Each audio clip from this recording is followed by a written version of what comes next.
Bienvenidos una vez más. Aquí estamos tomando los cursos de cita y en este momento estamos estudiando la Confesión de Fe Westminster y estamos en el capítulo 18 y este tema tiene que ver con la seguridad de la gracia y de la salvación. Un tema sumamente importante, sumamente precioso el tema, porque Dios quiere que sus hijos sepan que son sus hijos y quieren que tengamos esta seguridad y confianza. Porque la seguridad y confianza nos motiva y nos empuja hacia la santificación, hacia la imagen de Cristo. Muy bien, vamos a empezar con oración. Gracias, Padre, por esta clase, por este tema. Gracias por tu amor. Gracias por dirigirnos. Gracias también por hacer todo posible para que nosotros sintamos esta seguridad, sabiendo que en verdad somos tus hijos favorecidos. Gracias, Padre, porque en verdad tú eres un buen Padre. Ayúdanos a ser fieles y obedientes como tus hijos. Por todo eso te lo pedimos en el nombre de Cristo, que me ayudes a enseñar con claridad, con ánimo, guiado por el Espíritu Santo. En el nombre de Cristo. Amén. Amén. Muy bien, la gran pregunta es esta. ¿Es posible tener la seguridad de salvación? ¿Es posible? ¿No les parece un poco arrogante? Al contrario, es que es por humildad que recibamos, que aceptemos lo que Dios dice acerca de nosotros. Y según la Biblia, la respuesta es sí. Y quizás el texto muy conocido y favorito mío es el de Primera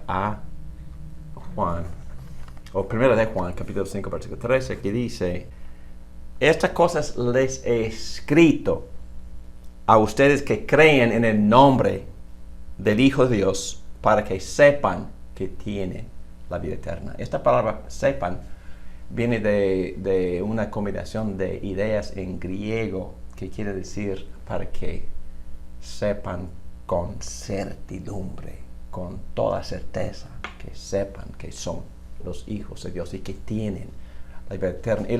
Y el versículo anterior dice que el que tiene al Hijo tiene la vida. Pero el que no tiene al Hijo no tiene la vida, dice ese versículo 12. Entonces, estos versículos y otros me han animado mucho, porque desde mi niñez conocí a Cristo de niño, pero sufrí mucho de la falta de seguridad. Entonces, una vez mi tío, que también era pastor, mi papá también era pastor, y mi papá invitó a su hermano a predicar en la iglesia y una serie de servicios evangelísticos.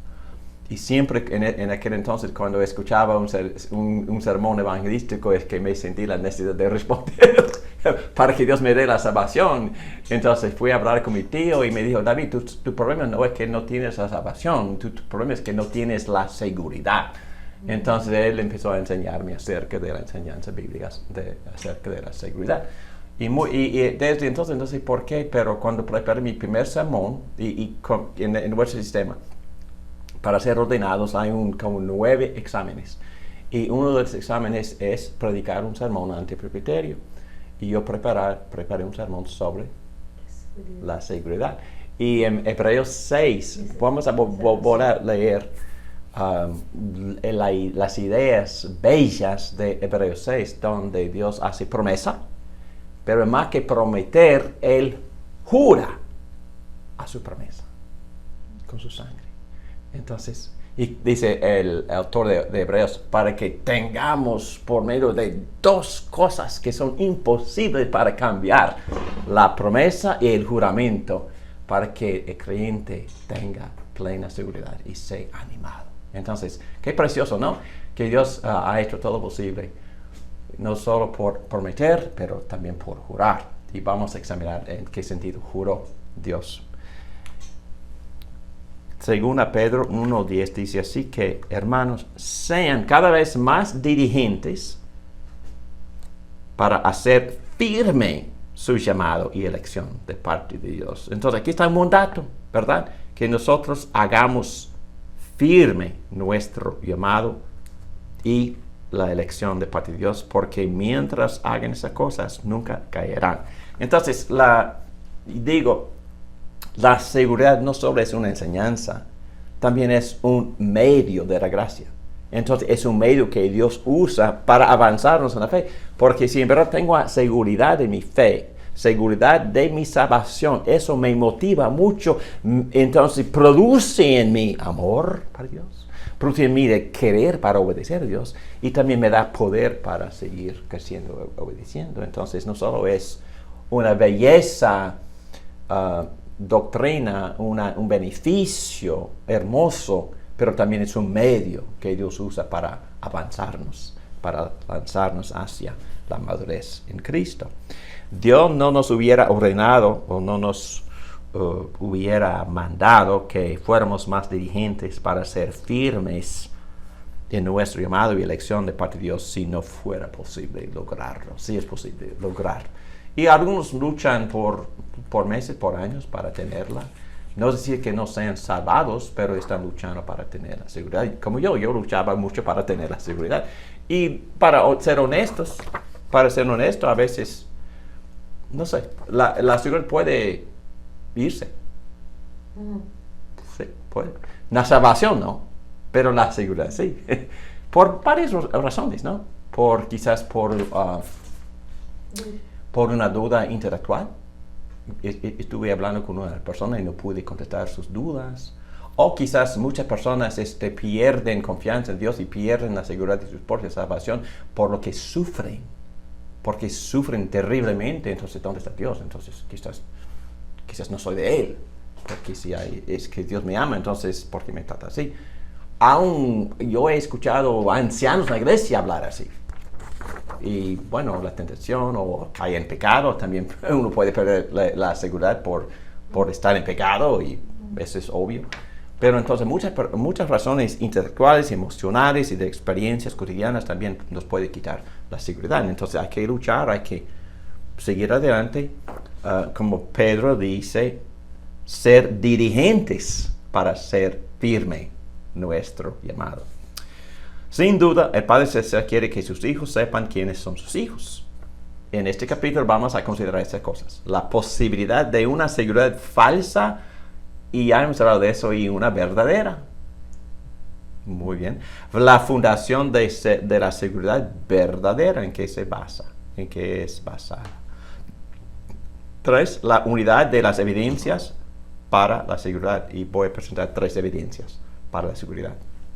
La importancia de la seguridad. Bueno, ya hemos implicado que es necesario para motivarnos hacia la obediencia y hasta evangelizar. El fruto de la seguridad de fe. Entonces, ¿qué fruto produce la seguridad? Y luego la necesidad de cultivar la gracia de la seguridad de fe. Entonces, si una de las gracias un poco más frágiles, entonces hay que hacer todo lo posible para mantenernos en esta condición o esta situación de seguridad. Bueno, primero que nada vamos a tocar la posibilidad de la seguridad de fe o de seguridad de gracia y de la salvación. La seguridad verdadera, ya hemos mencionado este texto: os escribo estas cosas a vosotros que creéis en el nombre del Hijo de Dios, para que sepáis que tenéis vida eterna. Entonces, ¿es posible ser un hijo de Dios y saber con certeza que uno es hijo de Dios? Bueno, según este texto, la respuesta es definitivamente que sí. Pero también existe la posibilidad de alguna seguridad falsa. Y hemos tocado este tema en la clase anterior. Una persona que está basando su seguridad en un fundamento no bíblico, una persona que esté dependiendo de sus obras, una persona que esté dependiendo de que su padre es pastor, una persona.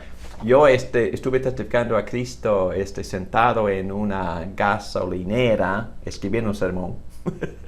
y un hombre ahí me vio con los libros y me preguntó si era pastor, y le dije, entonces empecé a compartir el evangelio con este hombre.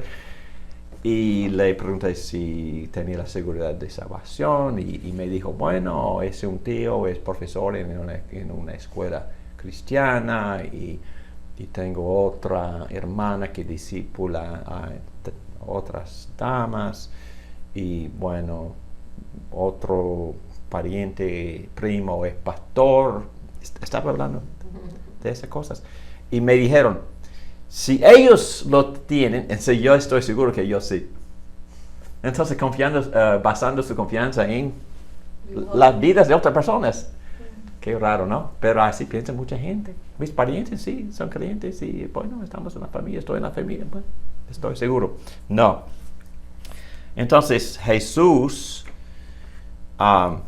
en Lucas 13 dijo, versículo 26, entonces comenzarán a decir, comimos y bebimos en tu presencia y enseñaste en nuestras calles. Y él dirá, les digo que no sé de dónde son. O en otra versión dice que no sé quiénes son. Apártense de mí todos los que hacen iniquidad. Entonces, volviendo a los ejemplos que usted estaba dando, una persona puede predicar con belleza, una persona puede hacer muchas buenas obras en la iglesia, una persona hasta que puede evangelizar a otras personas. Puede ser una persona perdida. Pero está viviendo con una seguridad falsa, porque en verdad esa persona nunca había creído genuinamente y sinceramente en Cristo como su Salvador. Y Cristo también reconoce esta realidad y dice cosas muy, muy severas a esta gente.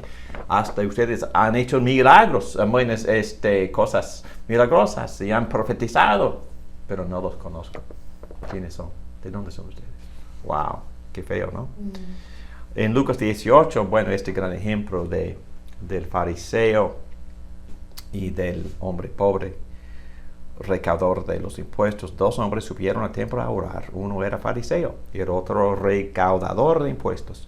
El fariseo, puesto en pie, oraba para sí de esta manera: Dios, te doy gracias porque no soy como los demás hombres, estafadores, injustos, adúlteros, ni aun como este recaudador de impuestos.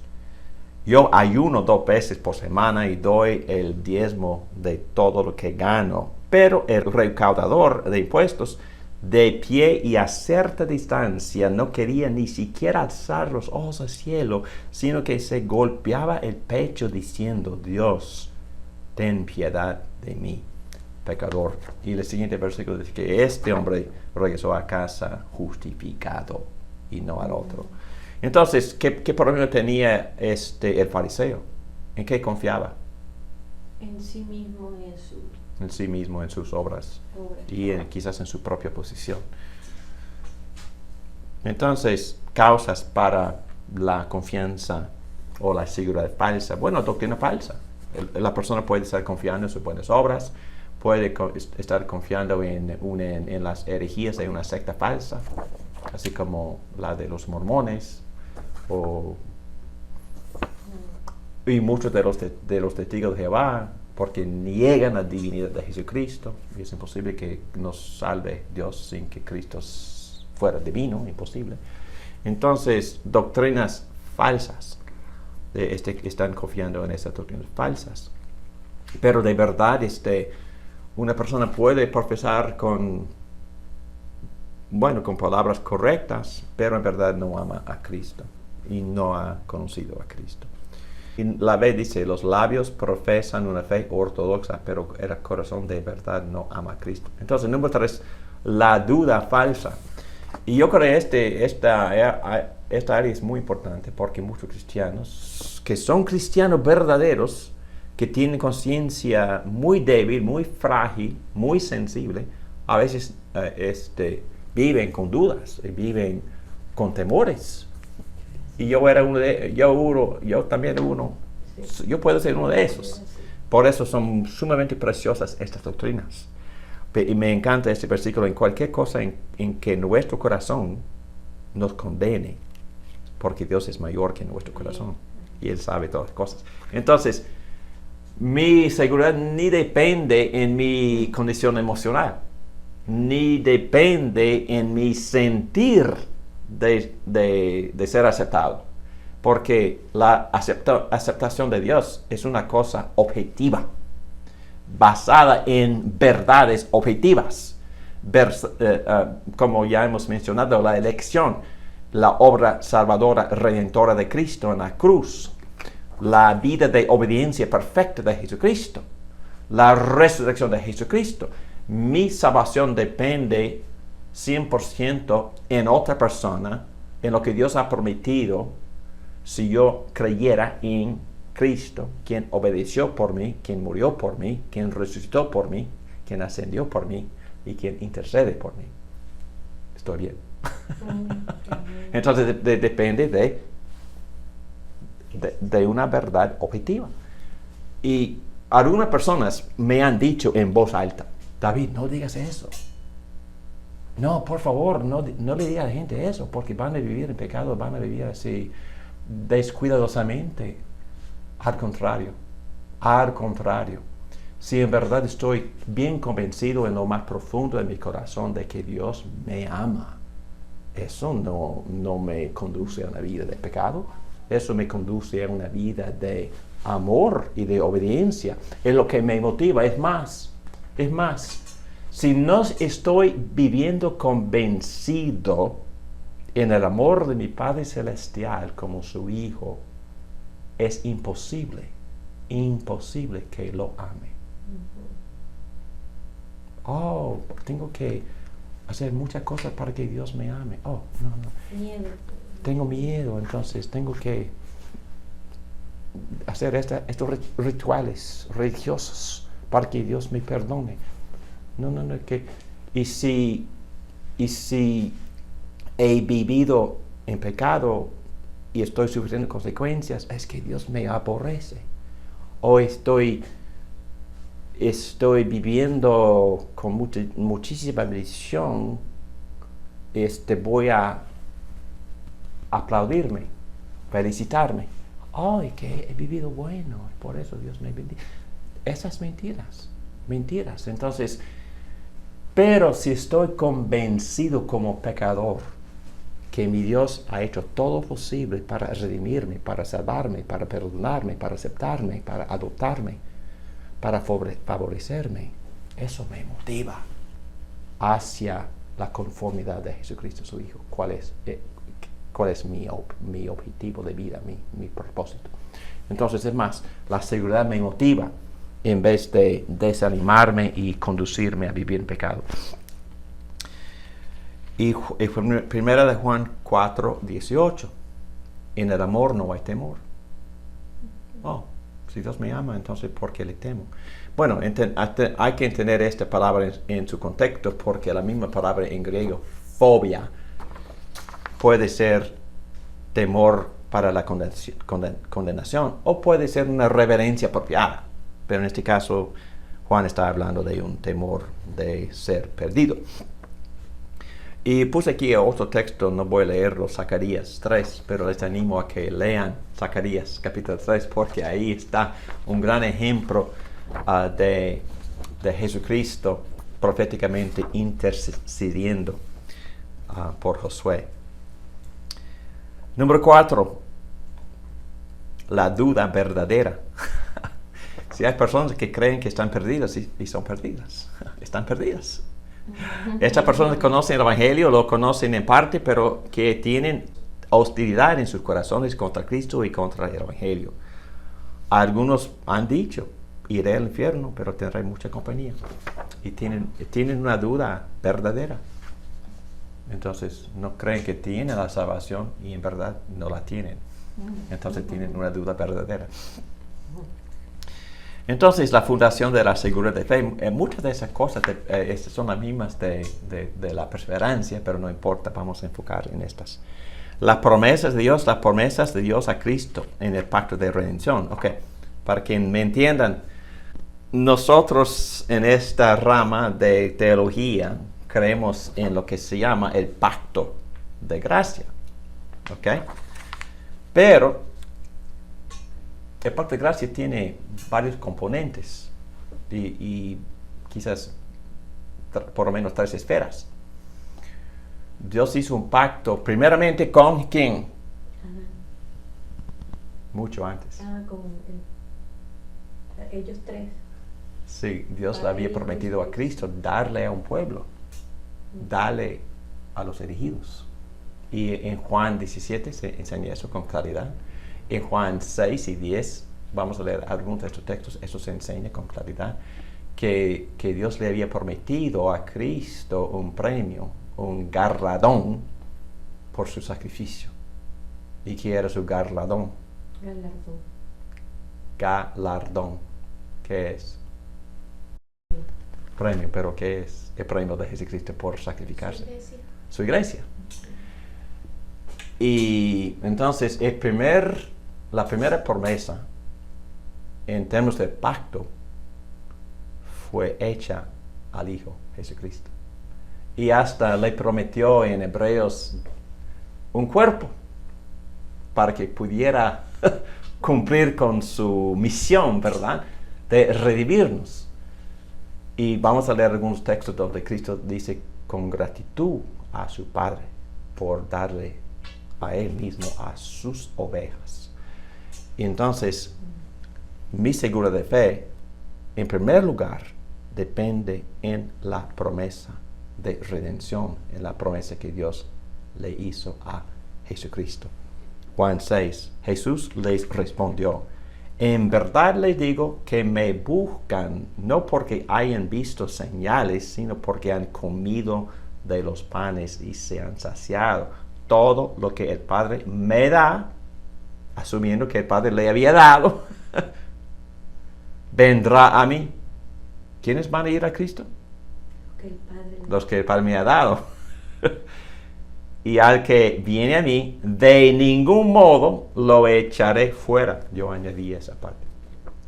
Qué promesa, ¿verdad? Juan 10, versículo 28. Yo les doy vida eterna y jamás perecerán, y nadie las arrebatará de mi mano. Mi Padre que me las dio es mayor que todos, y nadie las puede arrebatar de la mano del Padre. Yo y el Padre somos uno.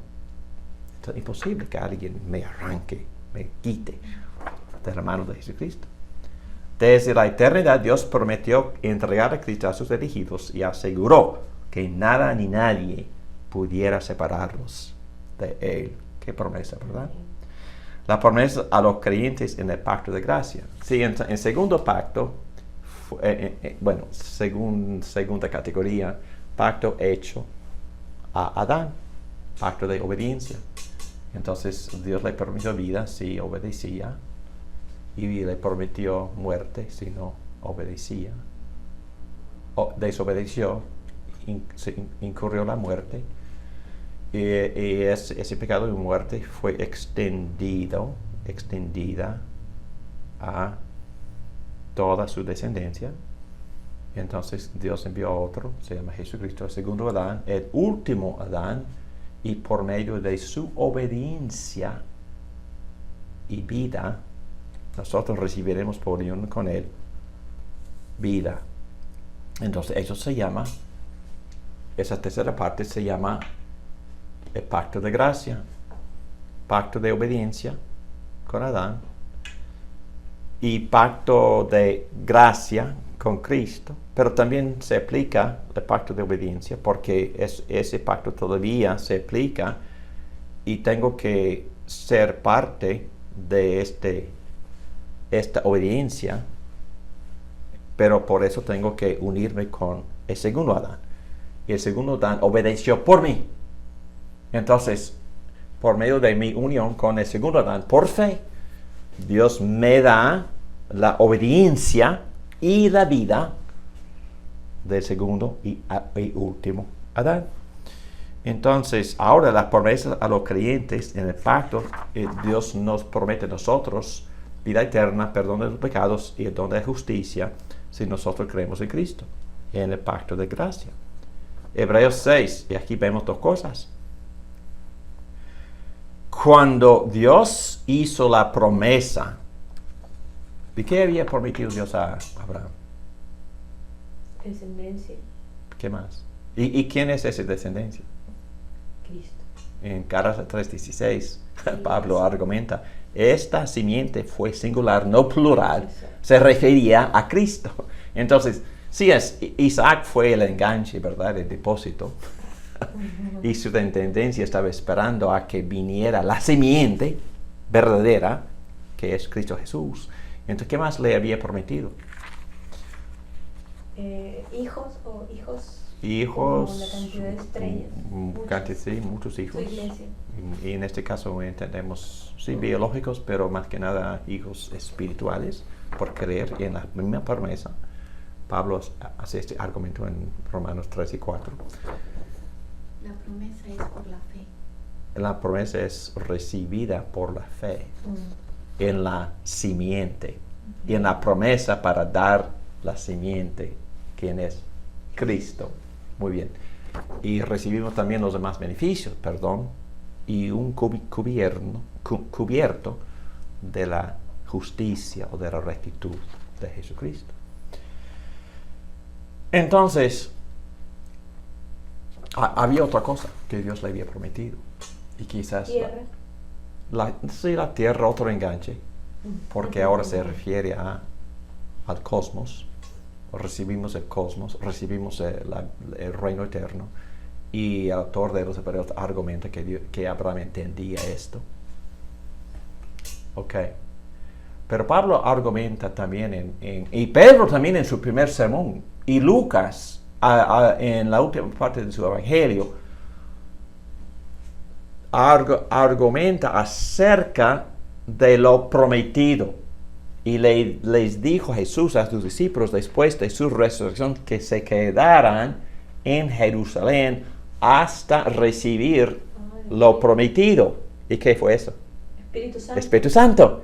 Y Pablo argumenta en Gálatas 3, cuando él da resumen de todo lo que Dios le había prometido a Abraham y resultantemente a nosotros, fue el Espíritu Santo.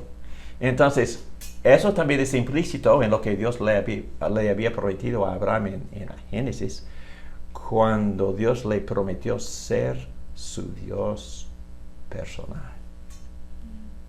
¿Ok? Pero Lucas entendió que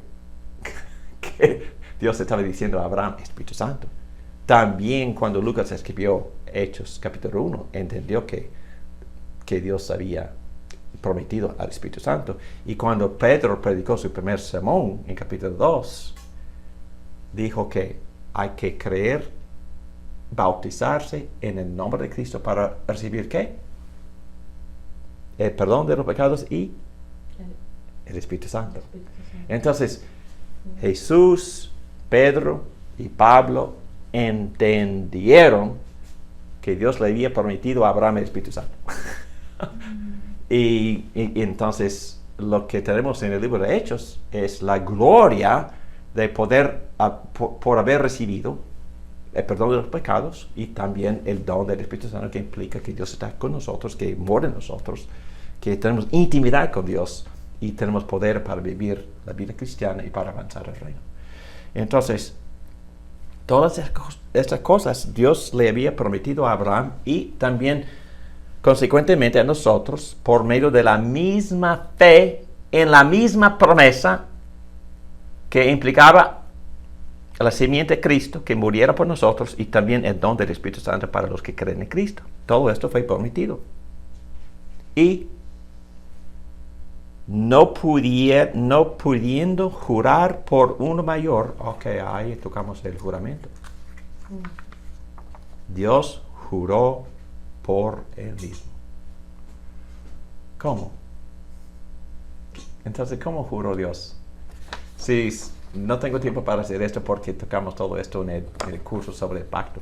Pero, ¿qué hizo Dios para jurar? ¿Recuerdan? Cortó los becerros, ¿no? Hizo un camino de animales, los picó por la mitad y él pasó. ¿Quién pasó? Dios. Solamente Dios. ¿Y qué estaba prometiendo Dios? ¿O qué estaba maldiciendo Dios por hacer ese juramento? Así mismo. Así mismo. Entonces, estaba diciendo que si Abraham, si tú no cumples, maldición. Si yo no cumplo, maldición. Pero si tú no cumples, mi juramento será suficiente para salvarte. Entonces, lo que Dios estaba diciendo es que yo mismo fuera maldito si yo no cumplo con mi promesa. Y Él sangró. ¿Dónde sangró? En la cruz. Hechos 20, es muy curioso que Pablo, hablando de los ancianos de Éfeso, en capítulo 20 de los Hechos, dice que Dios sangró. Dios sangró. Bueno, Dios es espíritu. ¿Cómo es que? Oh, Dios sangró porque ya tiene cuerpo. Jesucristo, Dios tiene cuerpo. Entonces, dos cosas. Así, habiendo esperado con paciencia, Abraham obtuvo la promesa, porque los hombres juran por uno mayor que ellos mismos, y para ellos un juramento dado como confirmación es el fin de toda discusión, por lo cual Dios, deseando que mostrar más plenamente a los herederos de la promesa la inmutabilidad de su propósito, interpuso un juramento. Wow. Entonces Dios juró para el beneficio de ¿quiénes?